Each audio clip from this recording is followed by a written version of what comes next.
Hey everybody, this is the Presidential Tourist. I'm in Sebring, Florida at the Military Seas Museum here in Sebring, and I've wanted to come here forever, and I can't wait to get inside and take a look. I heard there's a lot of cool stuff in there. I heard actually a lot of good reviews I read online about this museum, so I am very happy to check it out. Especially my third museum I got to tour today here in the Sebring Avon Park area. Alright, let's get to it. Yeah. Before we do though, show you a close-up of this sign. There's where you go in. So we'll do that in a minute.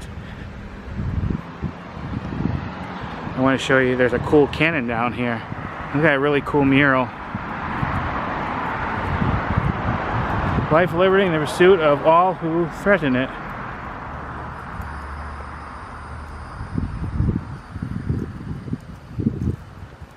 Here's our sign for the museum.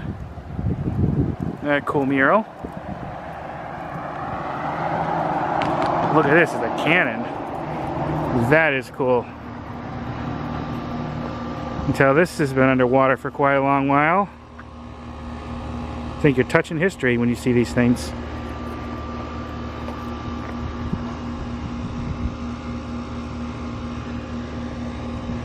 Wow.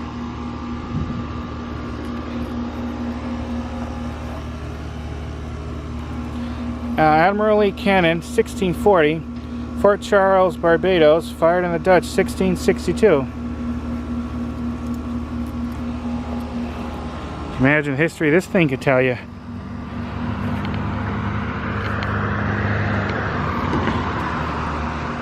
I always love things like this because it makes you think of who last fired it, who made it, what was going on in their lives.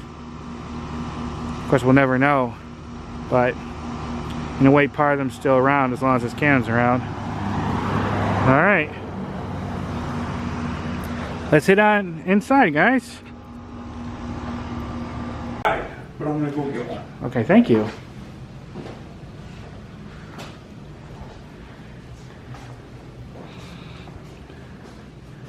Wow, this is awesome, guys.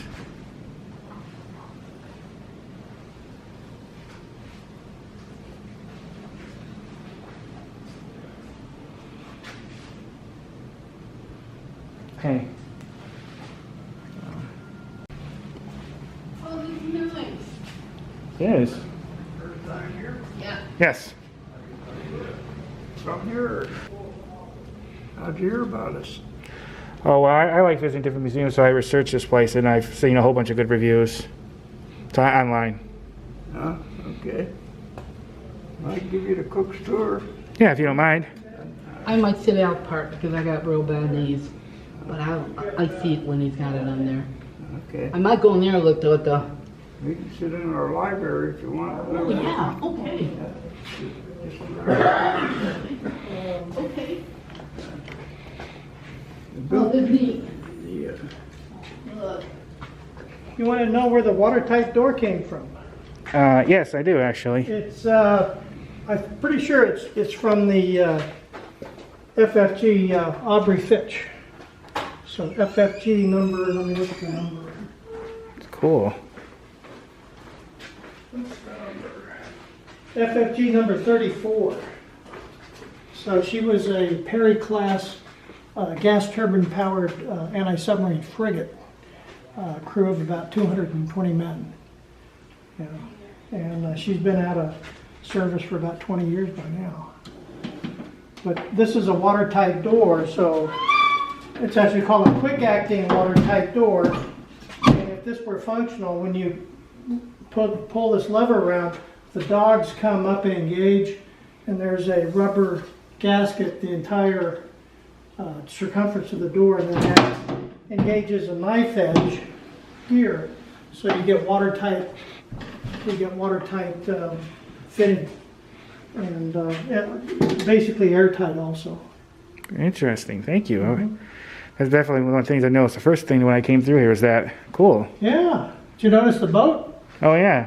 That was a lot of neat things here. I was when I was building this in my garage, the kids would ride up on their bikes and they, "Hey, mister, what are you making?" I said, It's a bass boat. Cool. This is a replica of a World War II carrier, the Enterprise, the Big E. And all the aircraft on here were pretty much typical of the aircraft that operated off that ship. Neat, interesting. Thank you. Mm-hmm.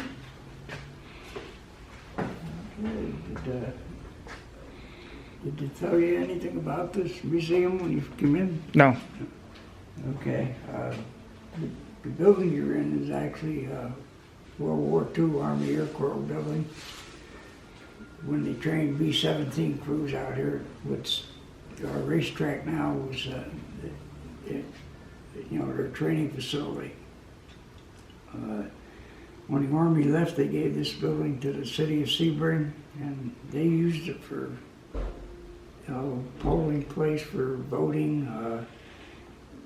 Various organizations met in here, and then the Fleet Reserve Association with Navy, Marine, and Coast Guard guys start meeting in here, start bringing stuff in to decorate it up. And somebody got the idea to let's invite the public to come in, and it mushroomed from there. About what year did the city get this building? Right after World War II. And they kept it, and then it pretty much became the Fleet Reserve's building in '99. Okay. And it's been sort of a museum since then, but it really got going good after the 2004 hurricanes, when we saved enough money from the damage that was done to central air. Before that, it was window air conditioners and musty old time in here. You couldn't spend an hour in here hardly, So, but Yeah, very cool. We actually, this is the third museum we've been to today. We did another one here in Sebring, then we were at Avon Park. it's a refueling operation over there.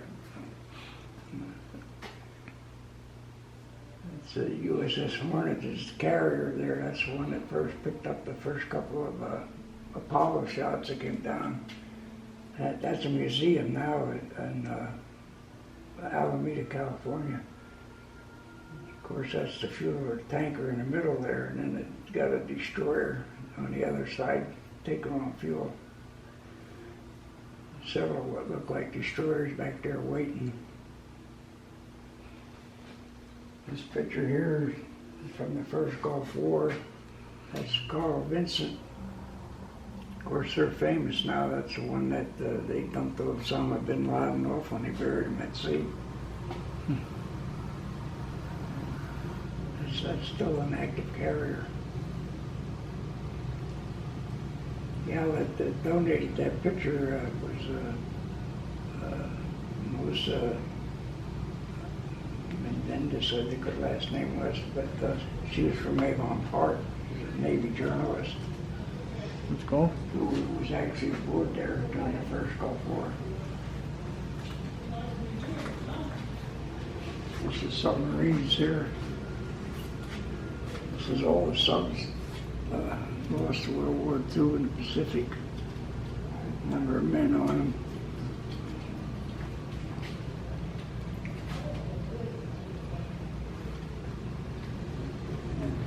This little picture here,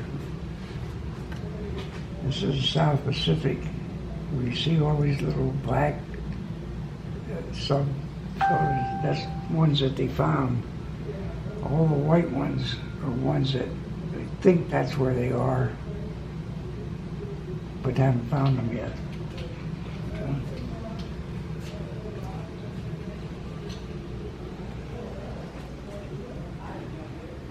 This we call the flag room here. They flag every state up here. And they're all alphabetized over there, so if you want to look up a specific one, you can look it up.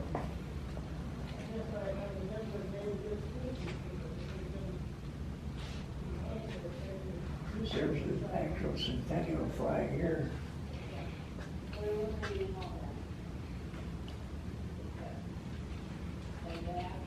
a 48 star over there. Of course, 50 here, 49.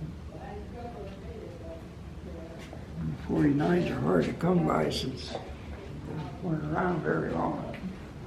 Mm-hmm.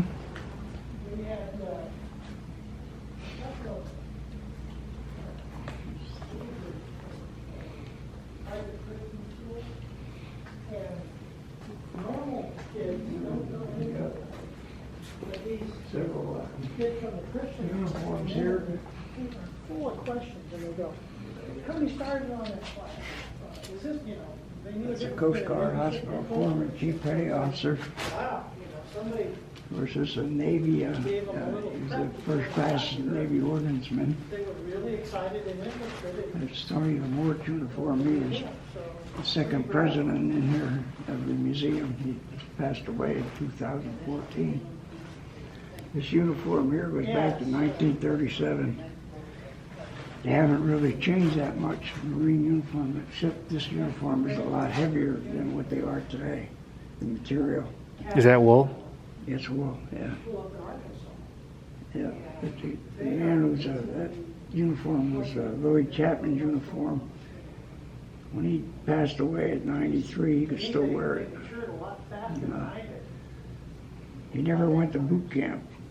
He was in the CCC camps and joined the Marines in 1937. Out of the CCC camps, they sent him right away to China. So he before World War II even broke out, he was helping the Chinese fight the Japanese.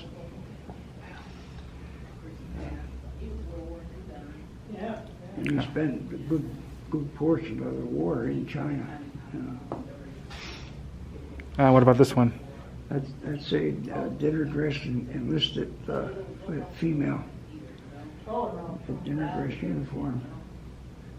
She's a member here. Well, now, it's like, I don't know if it's called I think we got her name written but in the here. military has been at war constantly. Ruth Middleton, yeah. And World War II wasn't like That's a dinner dress Navy officer's uniform of Lieutenant Commander. What we've done is we've been cycling the same guys and gals.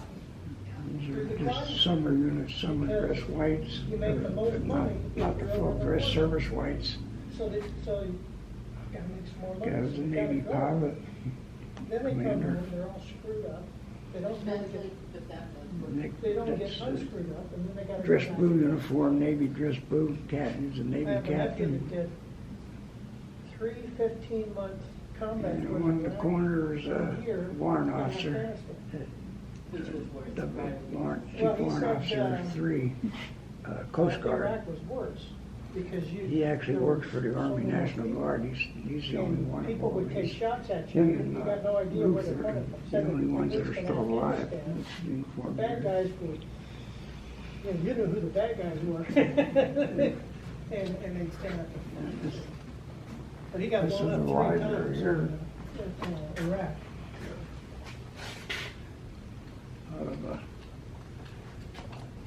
That's always under construction as well as getting new things. So They knew I was coming.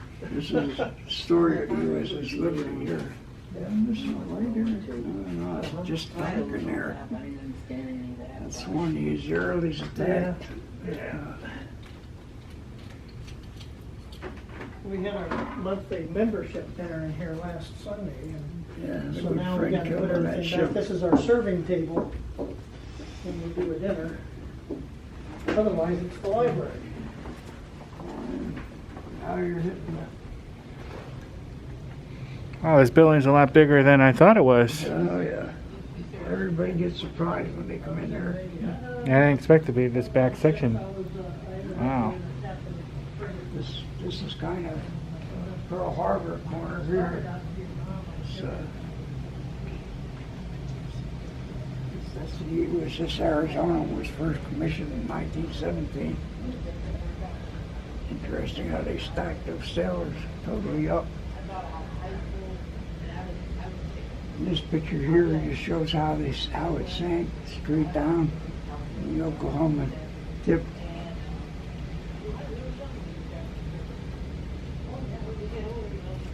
This picture here is Battleship Row. I was taken by the lead Japanese pilot before they bombed. The guy's name was Fuchiya, Lieutenant Commander Fuchiya in the Japanese Navy. And it was found in Yokosuka right after the war.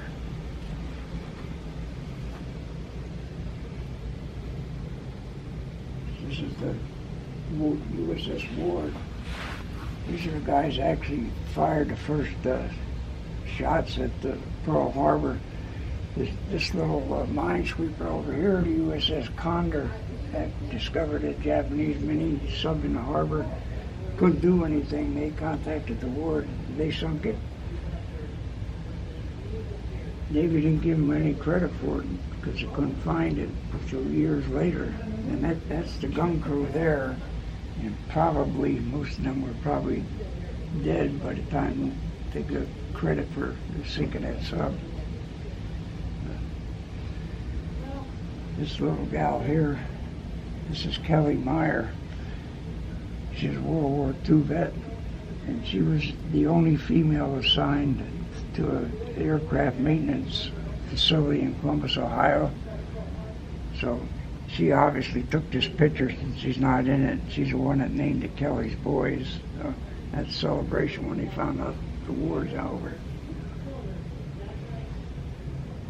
She was a long time member in here, but she's passed away now.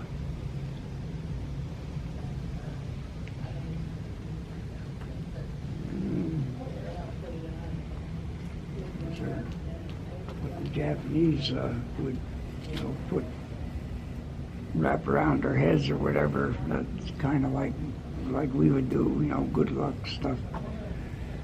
This one here was taken on Saipan, but we don't know the story about that because the Marine that took it did not want to talk about it. This one here was taken on Iwo Jima, and the Marine that took that said that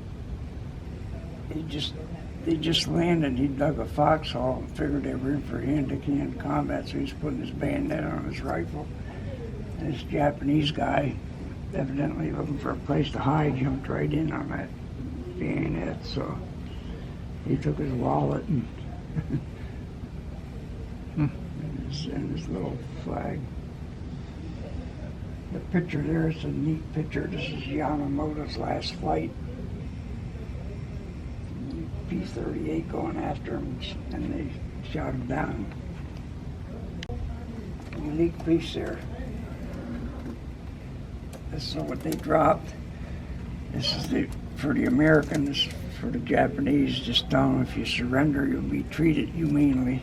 And this tells the American to treat them humanely.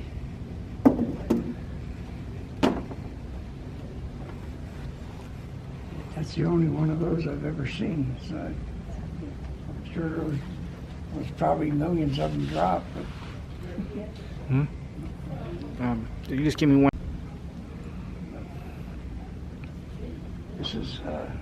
This banner here is off Hitler's Eagle's Nest.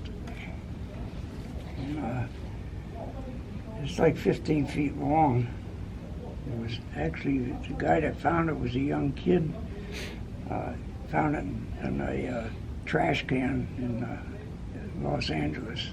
Of course, his mother told him to get rid of it, but he hung on to it. And the 5 Army guys that took it down signed it. You can barely make out any names, but there's a Tubzing family who lived in the Kentucky-Ohio border area. He wanted to give it to him. He invited them to come down here, and he wanted to present it in here, and then they decided they would leave it here. And a daughter and son came, and the son says, yeah, so my dad talked about being on the Hitler's Eagle's Nest, but he never mentioned this thing. All he ever talked about was drinking Hitler's booze.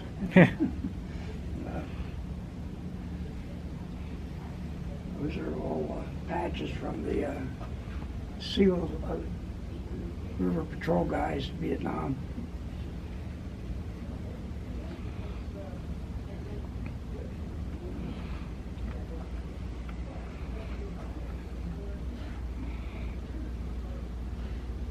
various weapons here.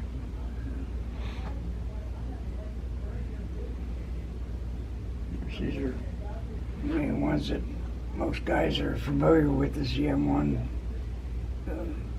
Gerard and Gerard Durant Gordon, and the carbine.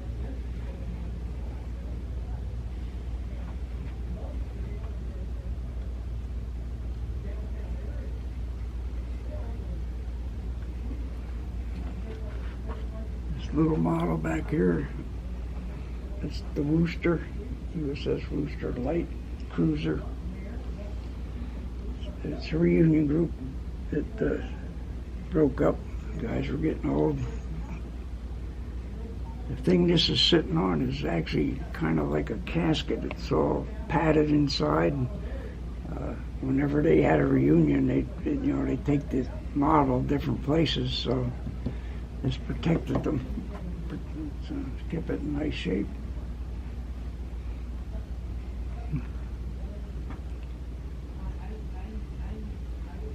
That's Korean War.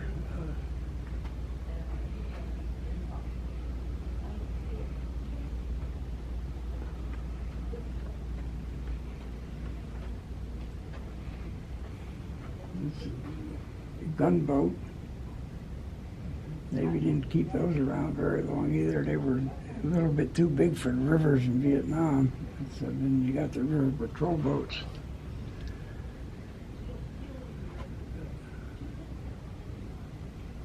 Where did the flag come from? That's a Viet Cong flag. Yeah, do you know how the story of it coming to here? Yeah, it was donated by a lieutenant commander who's Robert Posthumous. He's a member here.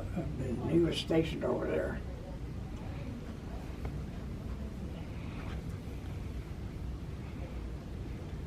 How he got that, I don't know. He was captured in 1968 by the South Vietnamese Army.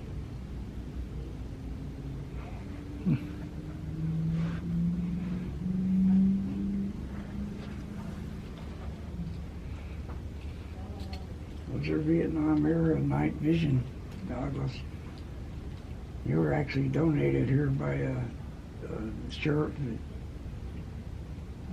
here in Highlands County.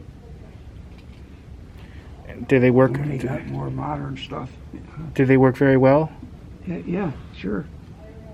Just a whole lot bigger than what they are today, you know. It's interesting. I didn't even know they had it back then. Oh yeah.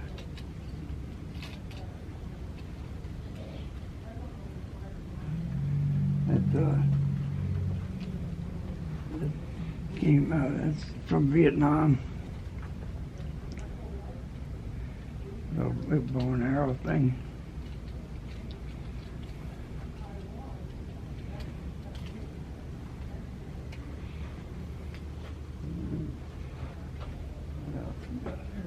This is aviation, naval aviation. There's a tail hook there, hanging up there from, it's like an A4D. And what era was that from? They actually still use these today.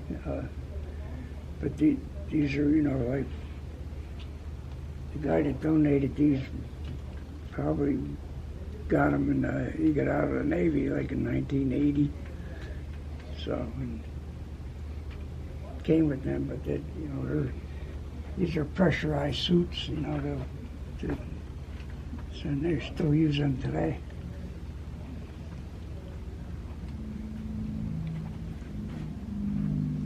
This comes off the bridge of the ship. This is the only guy that has this as a captain, so that in wartime he's up on the bridge all the time, so he got a place to sleep up there and be close by the action. So.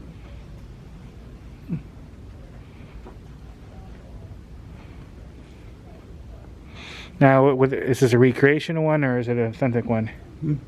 Is this a recreational one or is it an act one? Yeah, this is, well, the rack is a real rack, but for being, it's been modified to come in here. We actually built this stuff to hold it. And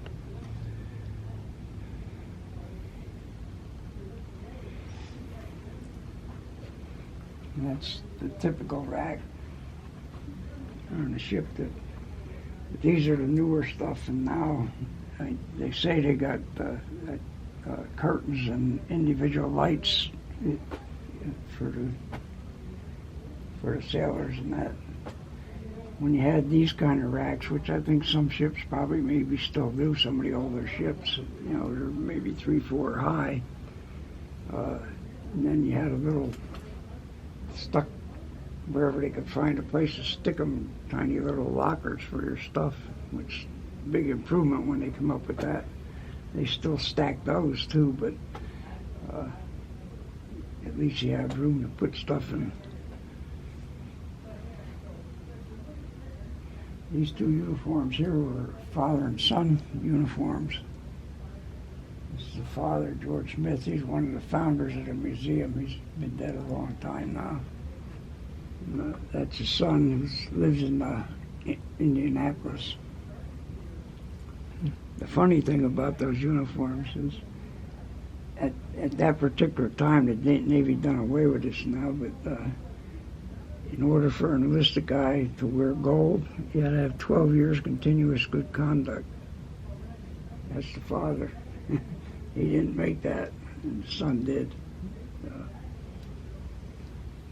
Which, hard telling, he might have been liked his liberty or something, came back late or something. Anyway, he got in trouble of some sort. Of course, that's the Navy peacoat, and then the old dungaree uniform underneath it, which the Navy has unfortunately done away with. The best working uniform they ever had. But now they do the cami full suit things. This guy had to know how to write backwards. Briefing people.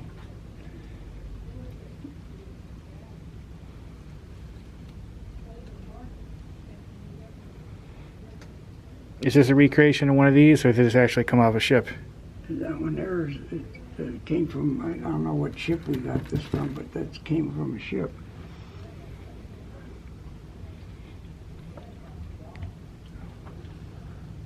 Okay, right here. USS Farragut. Farragut, okay. Yeah, we got a lot of stuff that's in there. That's from the Farragut, too. When stuff gets decommissioned and that, I probably shouldn't tell you about that door that you were looking at, the watertight door out there. That ship was, Finch was being decommissioned over in Mayport. A couple guys from here went over there. They talked the chief out of letting them take that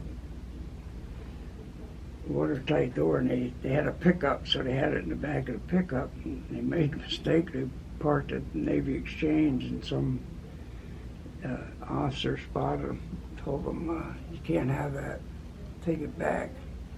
Well, they jumped in that pickup and out the gate. So, never went back to Mayport, but I mean, it would have just been scrapped anyways, right? yeah, So, right. why not have it, better to have it preserved? Yeah, this is a ready room chair out from the ready room on the Kitty Hawk pilot's ready room, which is, the Kitty Hawk's been decommissioned.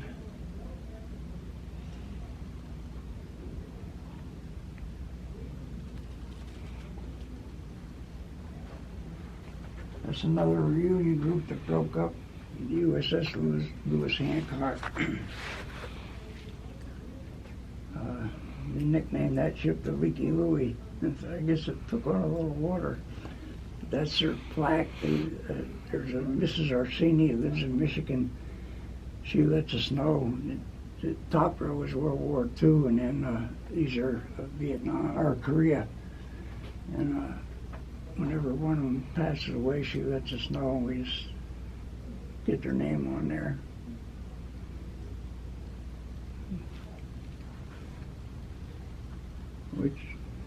Which is a nice tribute to those guys. This is World War I, which we usually don't have much Army stuff in here, but once that went up, we really liked it, so we left it there. There be people that came in and liked it.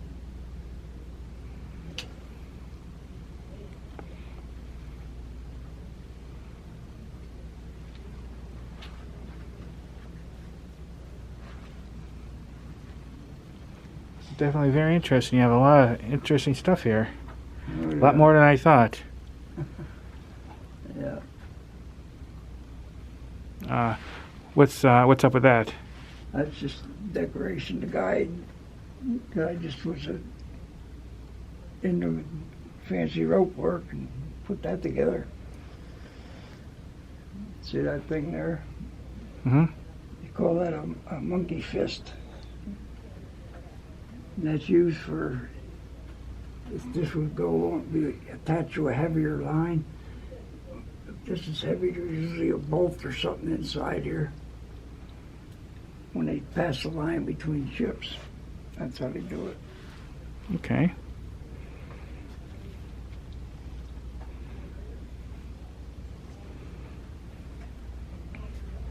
This is about the only stuff we have in here on the Merchant Marines. This gentleman here was a captain in Navy Reserves, a captain of Merchant Marines, and he was also the skipper, or whatever they call him, of a commercial ship, the only nuclear commercial ship, the Savannah. Is that him? That's him there, yeah.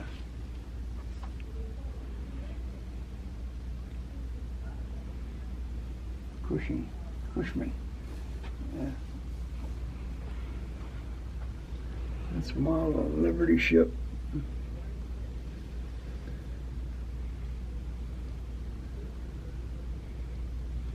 Is those from bullets? Hey, we think so, but we don't. Nobody remembers who even put that in here. You know, there's another one in here. I think it's up on the door up there, but.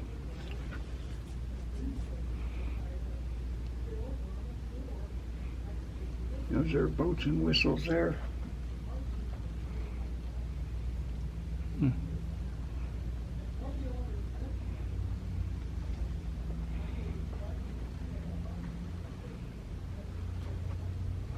This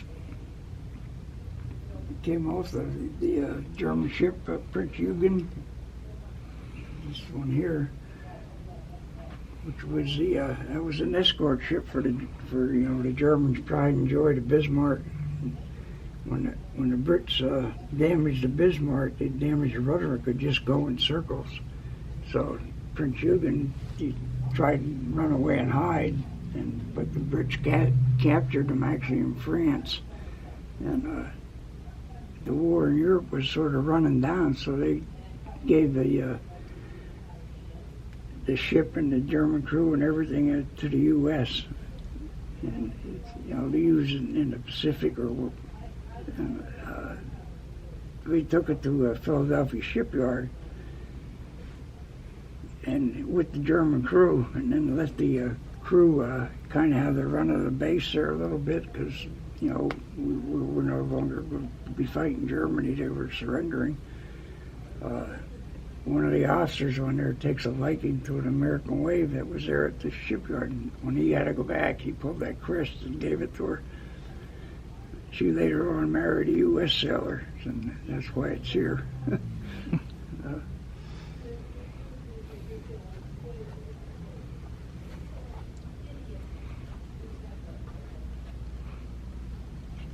This little model here, it actually fired the first shots up at Charleston Harbor in the Civil War. That's the Harriet Lane. And Buchanan, when he was a president, he was single, And Harry Lane was a niece, so that's no doubt how she got the ship named after her. She acted, like a first lady for him, Mm-hmm.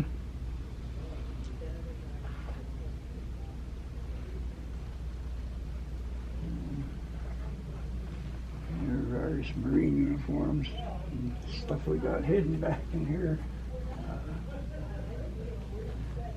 We got some shrapnel back here.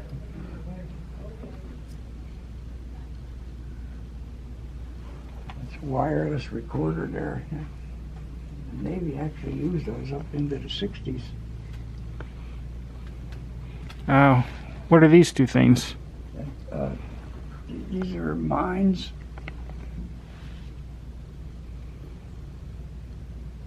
This is the, you step on it.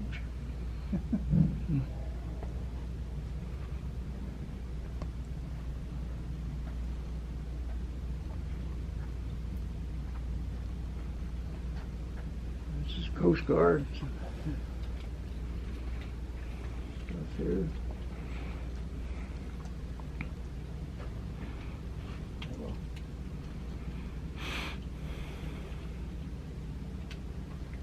Navigation lantern there.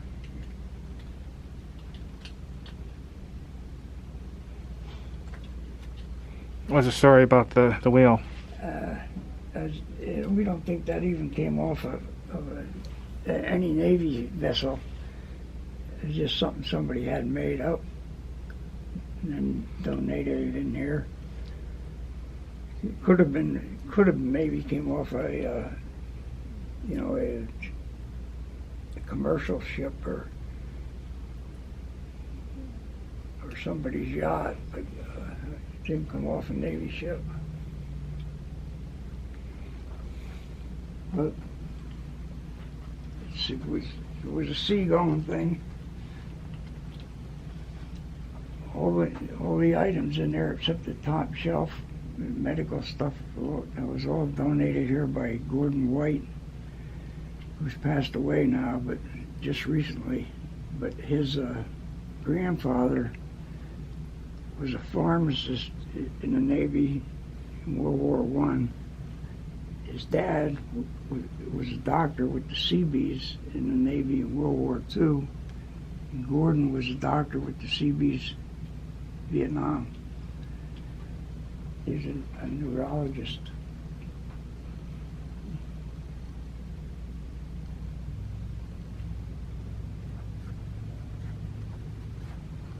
Those are World War II era gas masks. They're Japanese, and then American, and then the top one there is a modern. It's Russian stuff there. And if you look at that watch close, that was Yuri Gagarin, the first Russian cosmonaut, on that watch. Hmm.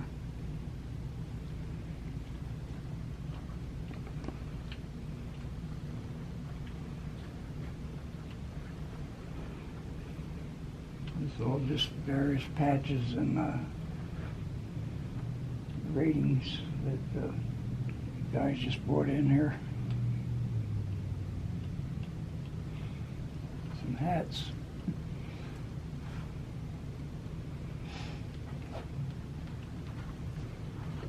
British hats.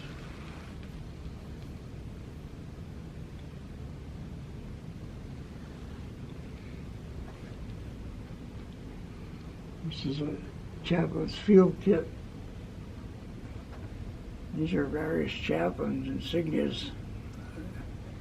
I spent 22 and a half years in the Navy, and I never saw that one. I never saw a chaplain from a Buddhist, but evidently they had them because they had saw the other ones. But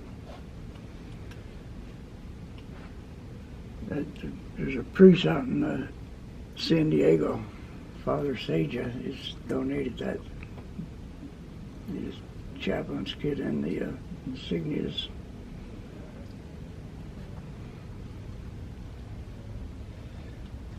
Those spikes. Gecko. No, he got in here. They're from Polar Years Foundry. They come off the New Hampshire, which was the Alabama up until the Civil War. And it's, I think divers are still going down to the New Hampshire. It's off the East Coast somewhere up and around off New England someplace where it sunk. Oh, yeah,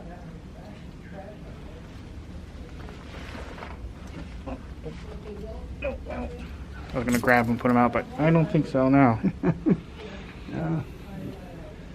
No, he'll die in here probably. That's a new, if you work in an office in the Navy now, that's the, what they're wearing. There was a little bit of controversy when they come out with that, just trying to make them look like Marines.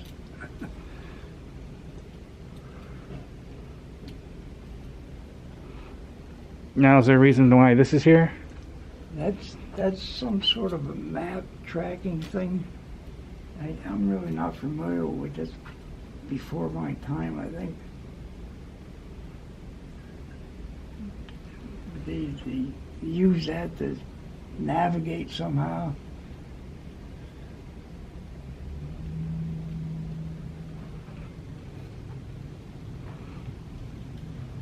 What can you tell me about the motorcycle?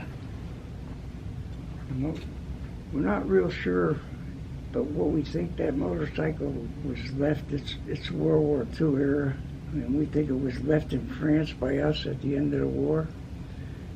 And it ended up in Vietnam, so they probably shipped it over there when they were fighting in Vietnam before we were, because it came here from Vietnam.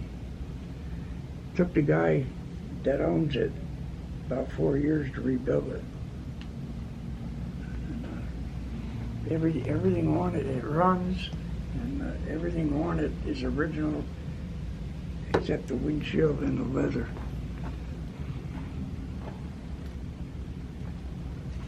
What year? 1942. And when was the last time you think this was run? When do you think the last time this was turned on? When he boarded in here, maybe 2.5 years ago. In fact, it's still leaking. That's why we got it sitting on the mat there.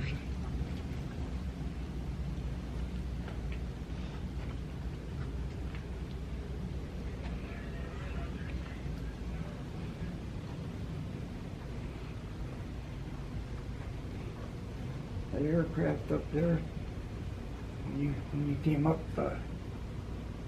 Kenilworth Boulevard, you notice it was Tommy McGuire Boulevard. That's his plane. He was number 2 Air Force Ace. Would have been number 1 probably, but he got killed trying to rescue another pilot that went down. That's his aircraft. He's a Medal of Honor awardee. Graduate of Sebring High School. Yeah, they talked about him at the other museum we went to here in Sebring. Did you? They did. Yeah.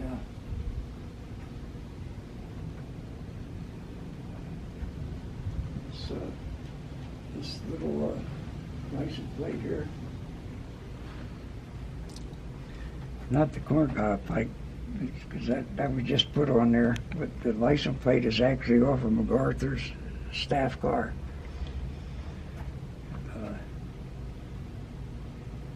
The story behind that is this Army major was going to go to a meeting, pulled in, he saw that license plate, and he just mentioned to his driver, boy, I'd like to have that license plate. And the driver says, is that in order? He's, no. When he come out of the meeting, he had that license plate. The driver did. And it passed down, and actually Gordon White, the guy we just talked about, the medical stuff, it passed to his father, and he gave it to Gordon, and Gordon put it in here. And Gordon's the guy that added the pipe to it. But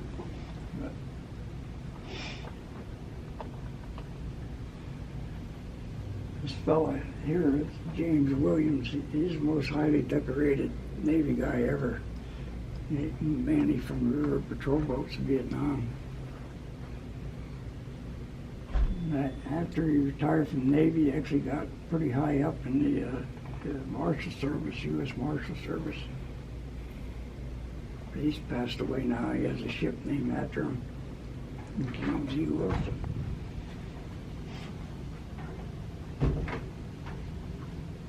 This life preserver here comes off the USS Cole.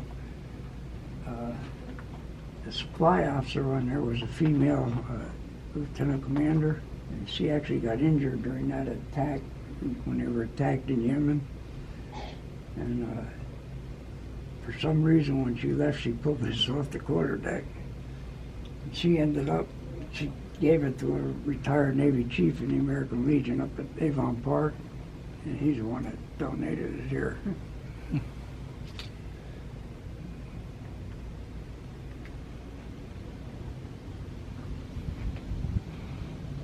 Well, very impressive. Thank you. This is very interesting. We got one more room you should probably good. take a look at. Okay. Uh-oh. Whoa. I'll see that on this film. Yeah. Okay. Look at this other little room here we done. So this is all World War II Pacific models. You gotta watch your step here.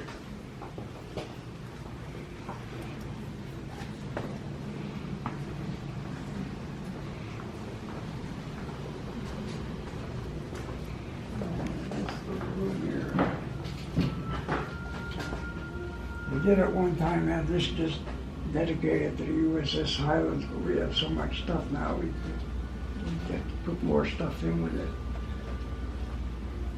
This was a 2-month building project, It's Iwo Jima here. so about 6 of us built the boat, and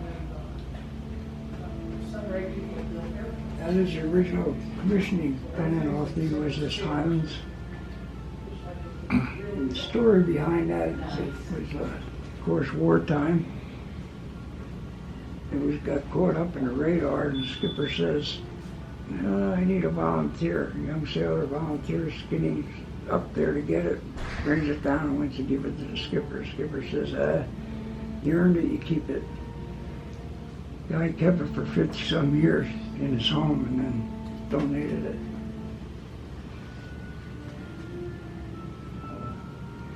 The Highlands actually was only in commission for 2 years, but it saw all kinds of action. Battle of Iwo Jima, Battle of Okinawa, various other battles.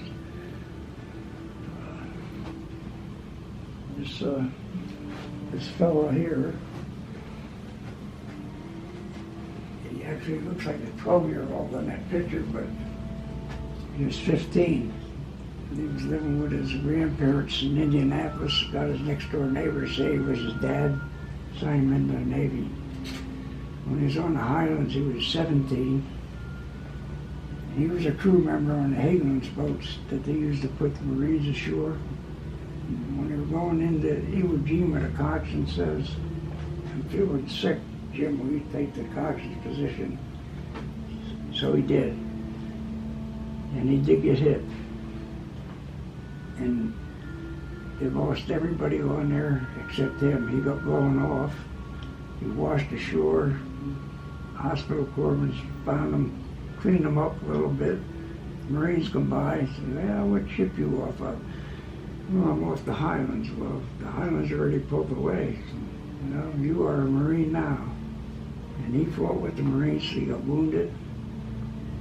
Ended up in a hospital in Guam, then transferred to a hospital in Oregon. people there took a liking to him. Talked him into getting a GED. He did that. Got out of the Navy. He got electrical engineering degree. Later on, nuclear engineering degree.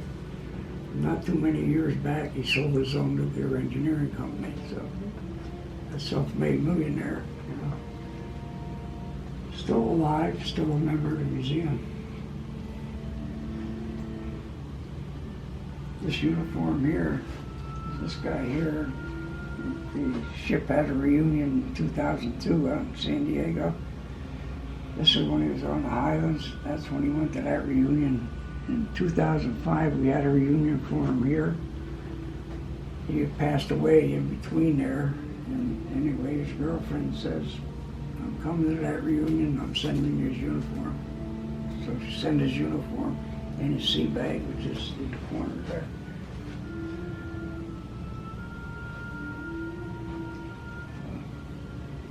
Pretty good. Mm-hmm. Very interesting. One other thing you gotta look at while you're here, that piece there, Mm-hmm. that is the original casting of that. The only other one is on the Missouri, and there's a replica of it in the Naval Academy. And how did you get that? Strange story. He's a retired Navy chief. In his civilian life after he got out, he was selling materials to foundries. He walked into a foundry one day, said, you're an old Navy guy, you might like this. They gave it to him. He lived in Magnolia, Texas, but his sister lived up here in Frostproof, little town up the road here. Mm-hmm. And she knew about this museum and mentioned it to him. He drove it out here and donated it. It's hard telling how valuable that is. And boy, is it heavy. It's solid brass. I could tell.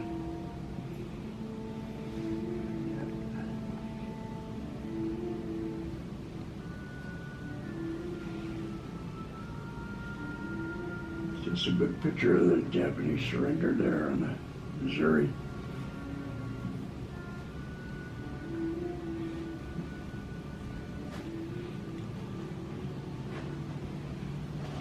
Very interesting.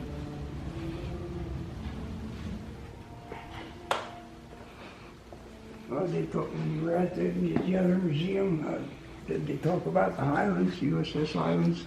A little bit. Yeah, they have the ship spelled on there, which we try and get from them. They won't give it to us.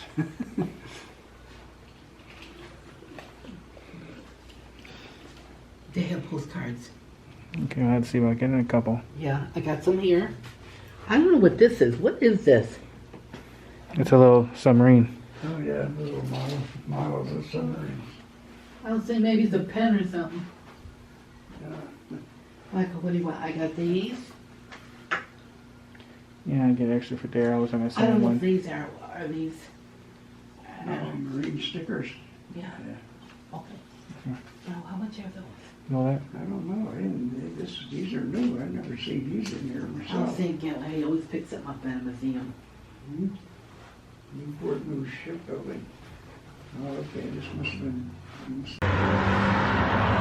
Alright, that's it. I gotta say, that is a cool museum. And all those guys in there we talked to was super nice and very knowledgeable about everything that's in there. You know what? This is one of those museums you have to really visit more than once. There's just so much stuff in there to look at. And to make it so this video wasn't like super long, I try not to show everything, but there's a lot in there. And a lot of information, placards to read and everything. So if you plan to visit this museum, plan to spend a super long time here or visit a second time because there's a lot to look at. Alright, hope you enjoyed this video. Thanks for watching. Bye everybody, bye.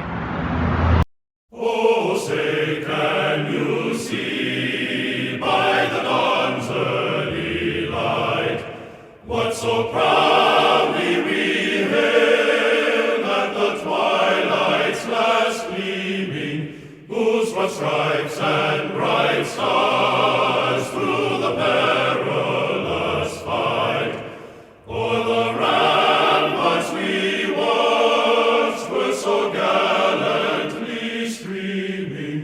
and the